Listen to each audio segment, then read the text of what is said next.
Well, good morning, everybody. We are continuing our study as to how we got our English Bibles this morning. And I have been looking forward to this lesson for a long time now in preparing the material for this class.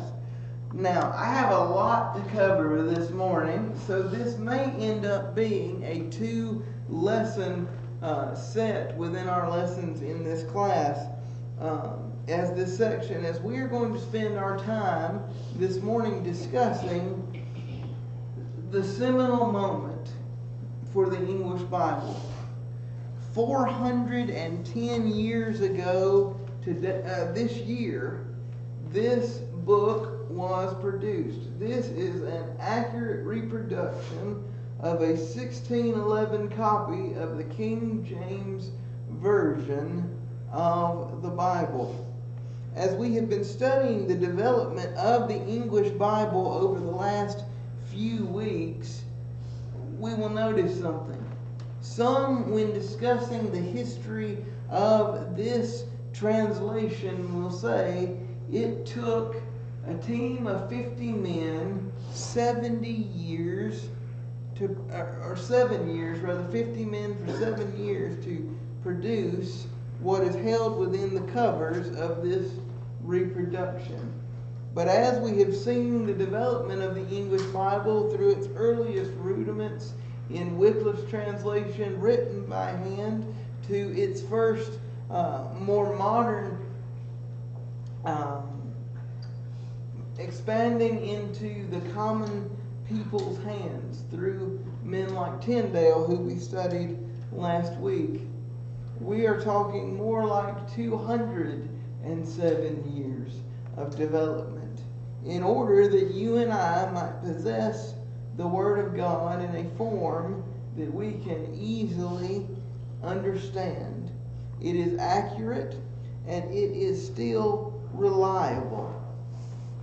The story of the King James Version is one that, like with many of these other instances in history we've studied over the last few weeks, is rife with what was going on in the world of that day.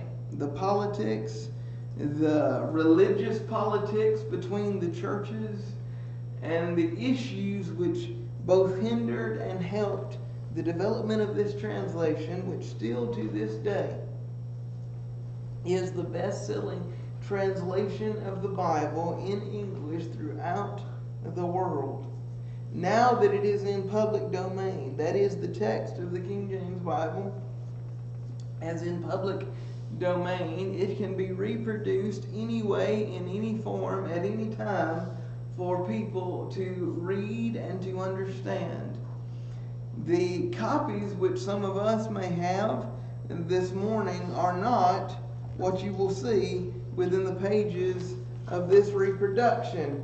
As you can see, that type is barely readable. The alphabet itself is somewhat different because at the time when this was produced in 1611, English was still a developing language.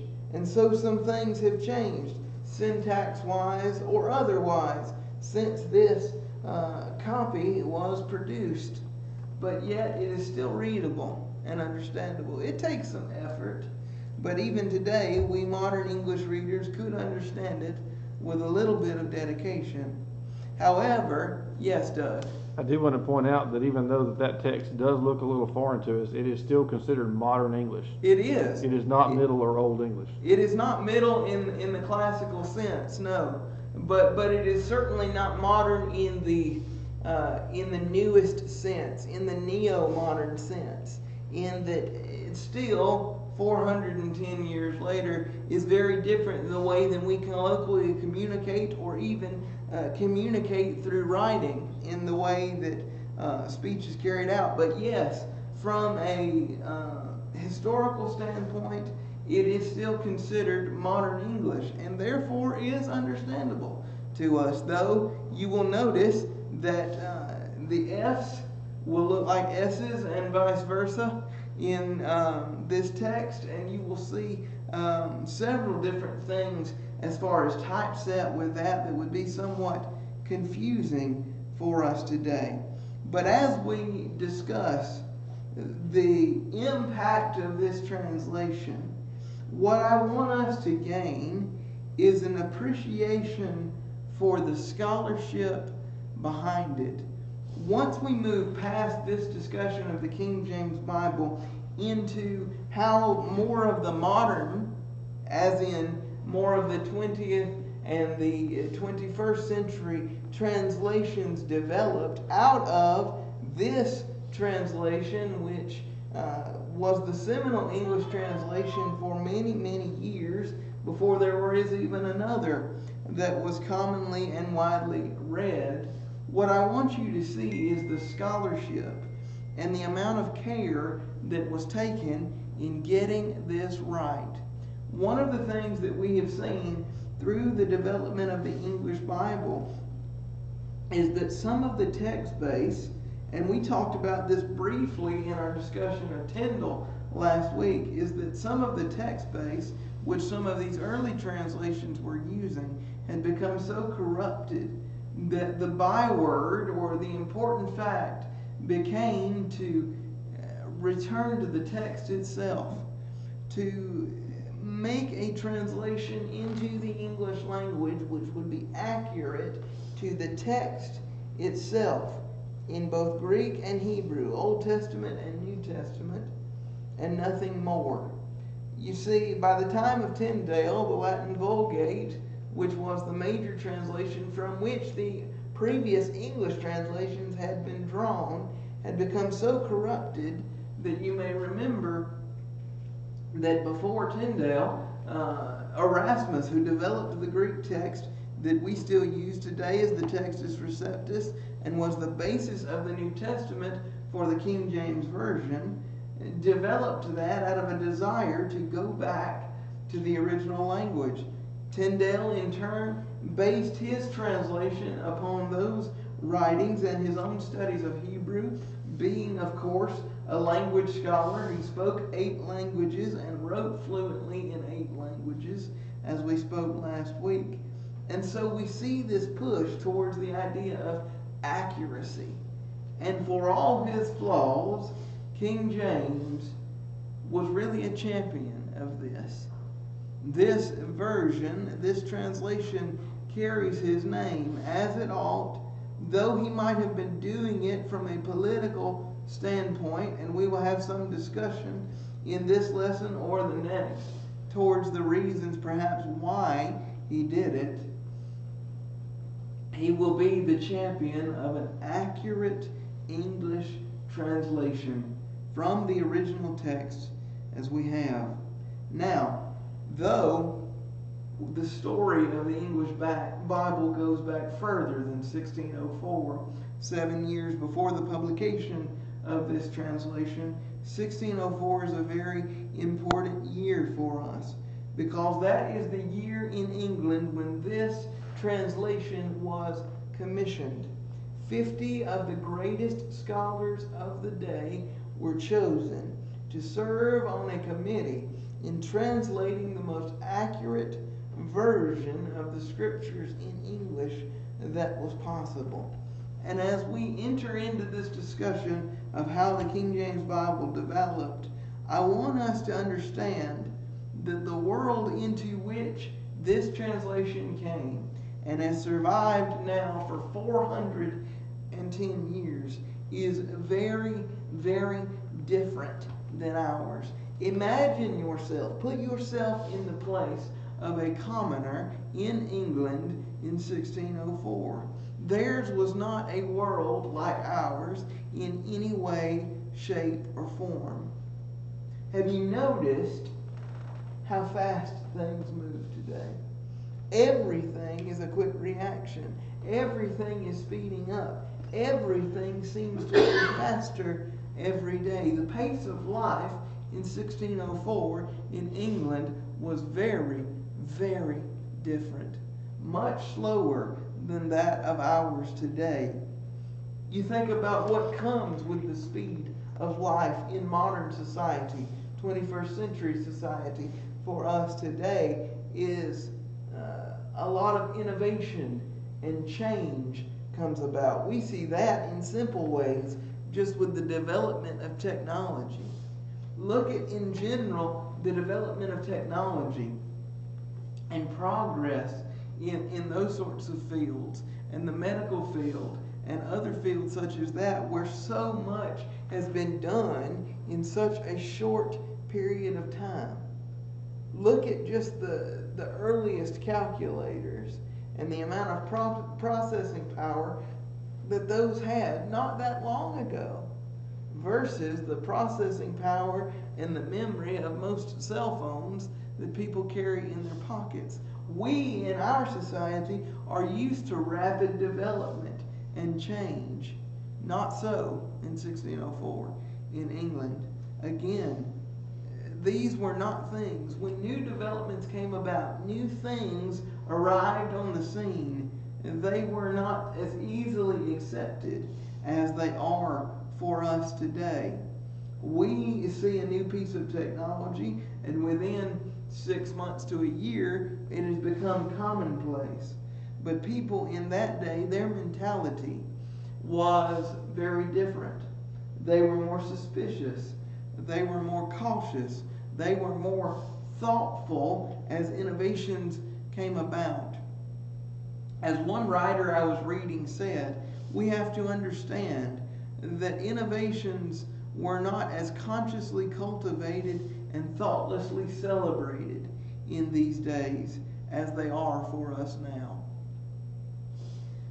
Their world moved so much slower than ours, and consistency and continuity, that is, that same pattern of life, means so much more to them over change than what ours does today.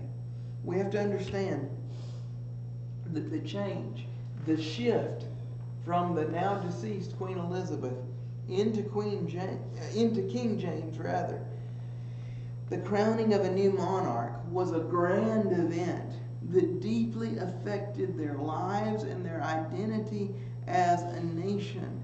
Everything in their world, as this was being developed, was changing and turning upside down in that moment. So you have to understand that as this would develop over the next 7 years, after the crowning of King James and his commission of this translation, it quite literally set the world on fire. It turned everything upside down religiously, where now the common people had access to the scriptures, and nothing moved forward the idea of the Reformation, and ultimately opened the door for the American Restoration than the development of this translation. This was a world in upheaval.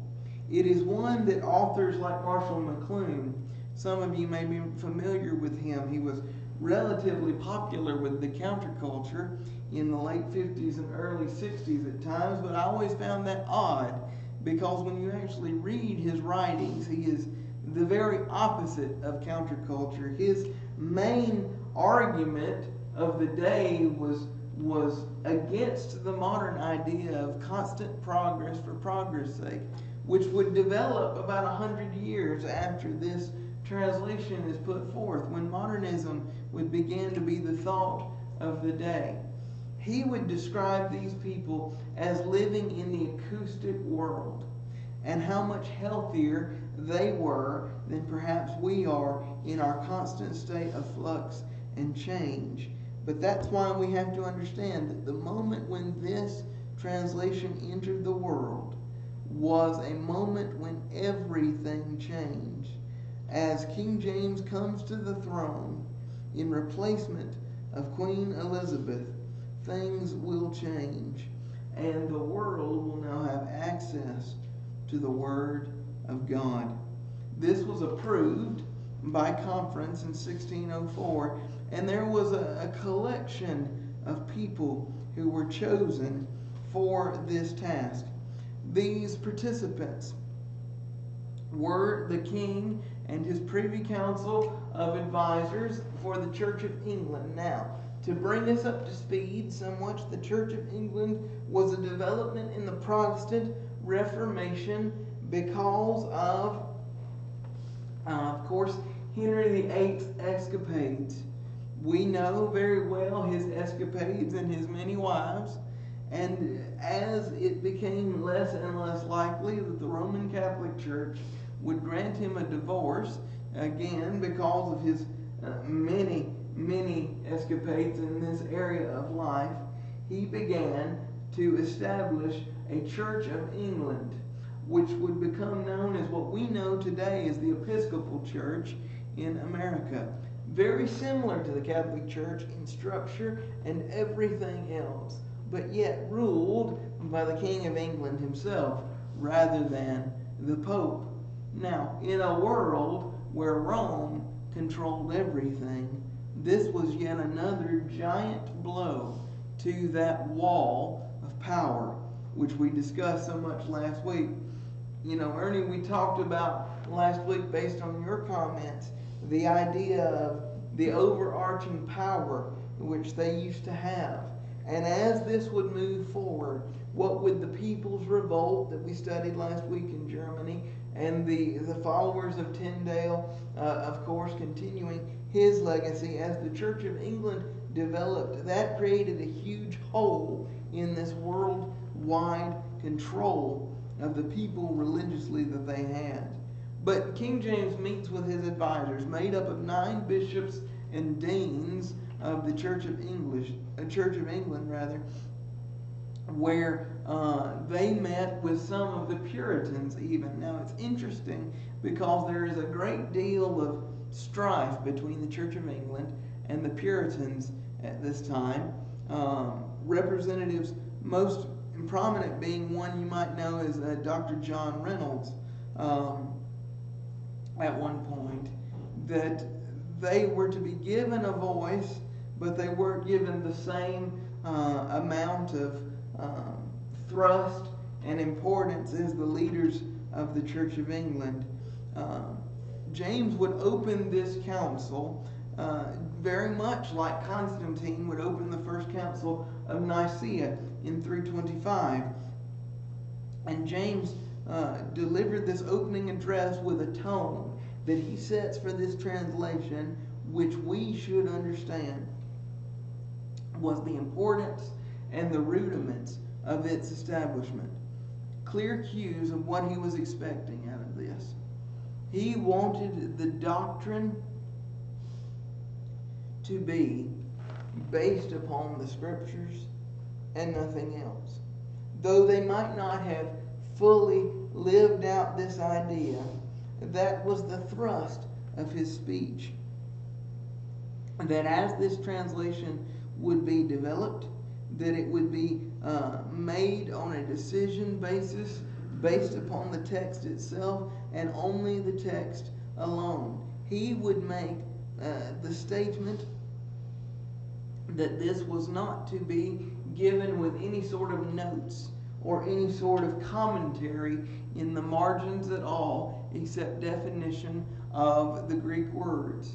One of the things, and I think someone asked a question about this in one of our previous lessons recently, that led to the corruption within the Latin Vulgate translation, as it was kept around for so long, and that led to perhaps corruption in other English translations, like the Geneva Bible, which developed in between the Tyndale translation and this one, and actually a good deal of some of the text base for some of the things held within the King James Version comes from that one as well. Tyndale and the Geneva Bible, and also what is known as the Bishop's Bible, mixed together as they went back to the text and lined these things up. One of the things was this idea that these marginal notes put into the text in the Latin Vulgate, eventually, as this time goes by with these hand scribes before the development of the printing press, would make their way into the text rather than into the margin. And so they began to be taught as biblical fact rather than someone's opinion of what this text says. And James makes it clear in this speech that this translation is to have no marginal notes at all to be affixed to it, but only the explanation of Hebrew or Greek words. And also, he is looking for a singular translation that the whole nation could rely on.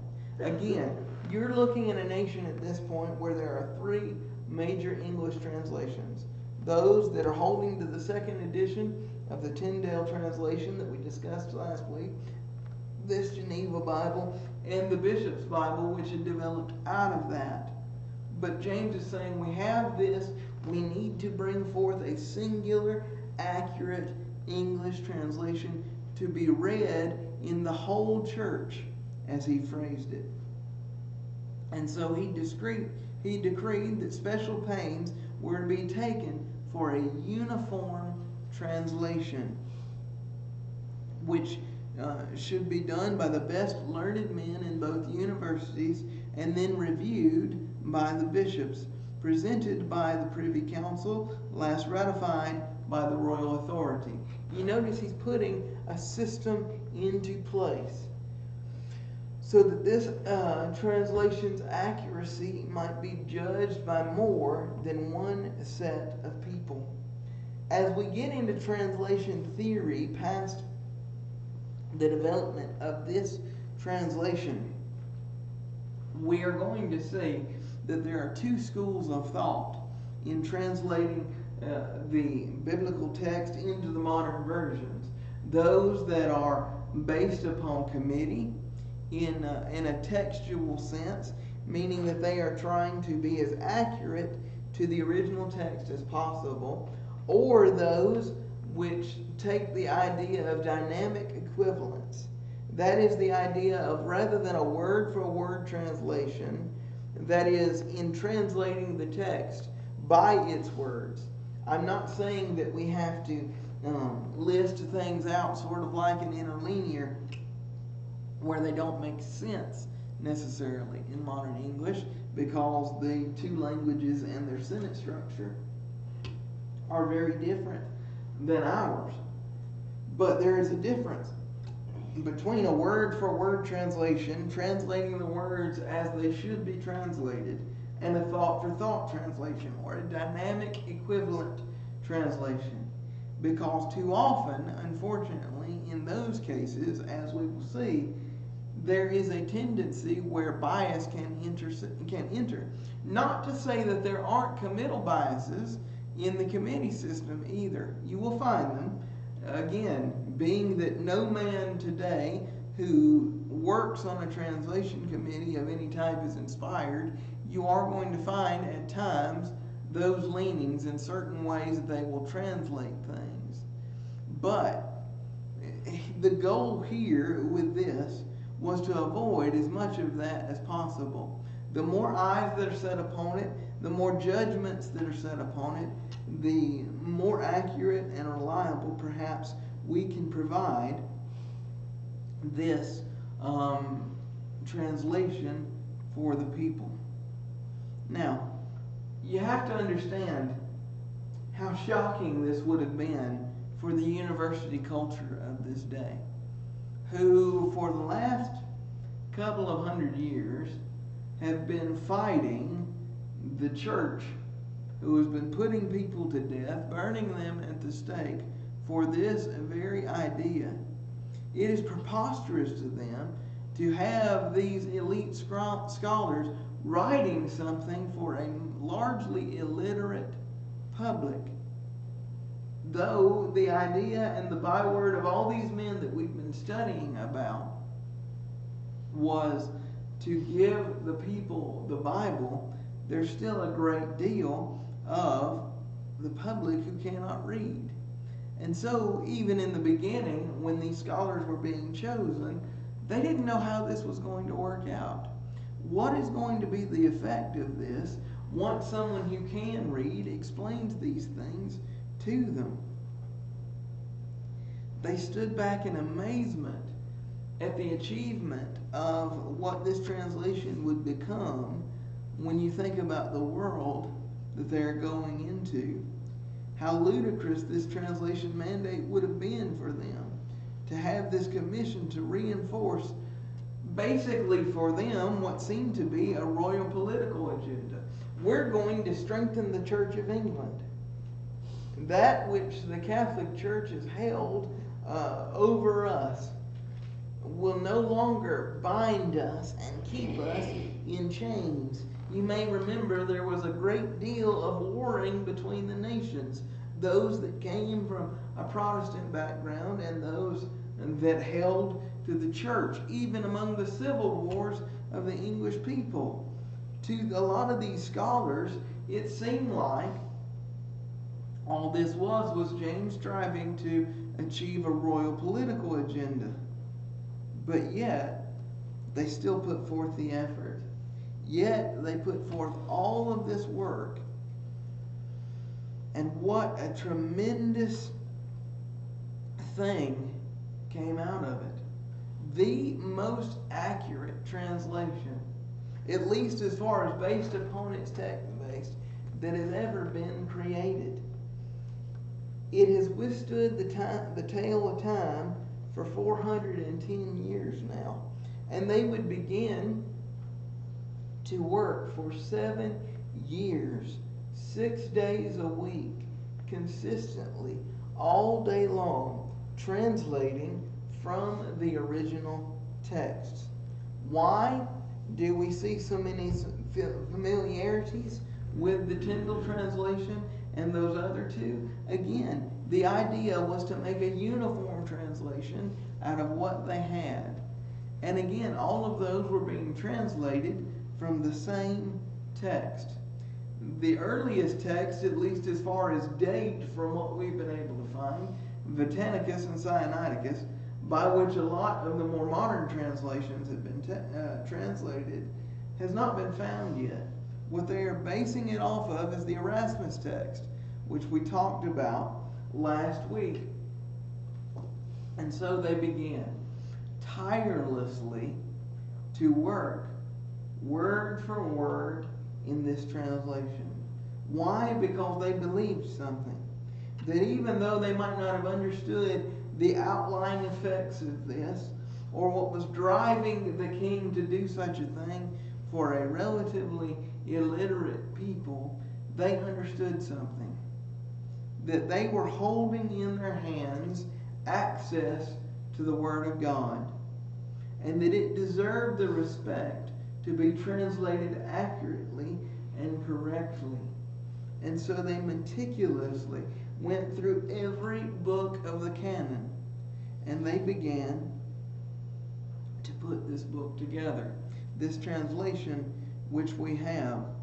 Many of the terms which we see in this book, in this translation, which before did not exist in the English language, are as a result of these men.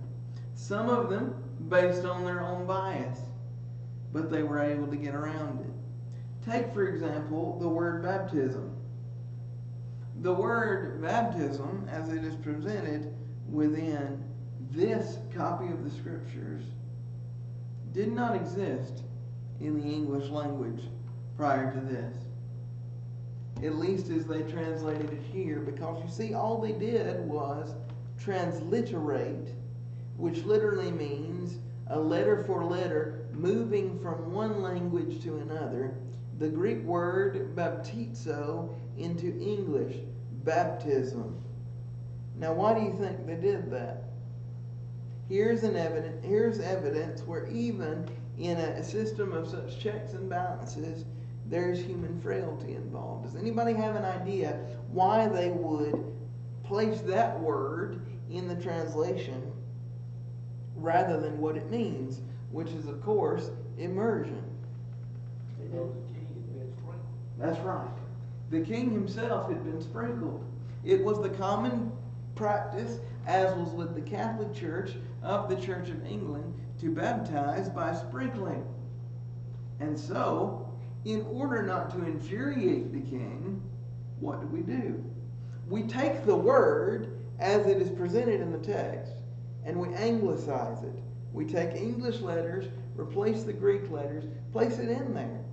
The fact is still the same. It hasn't changed, but we don't have to fully tell you what the meaning of that is, and they're covering their bases. Take, for example, also in the King James, the word Easter is mentioned one time. That word is Pashka, which is Passover, which for them, when Passover was celebrated within the Church of England in that day, was what we commonly know today religiously as Easter. They needed evidence for this piece of doctrine. And so what do? We take a word which literally means Passover and we translate it as Easter, because for them the two things correlated.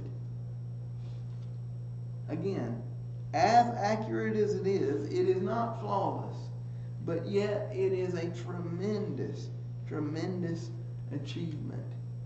You think about the fact that up until about 1901, when the American Standard Translation would come about, that the basic form of this text would be the Bible in English for anyone who picked it up and read it.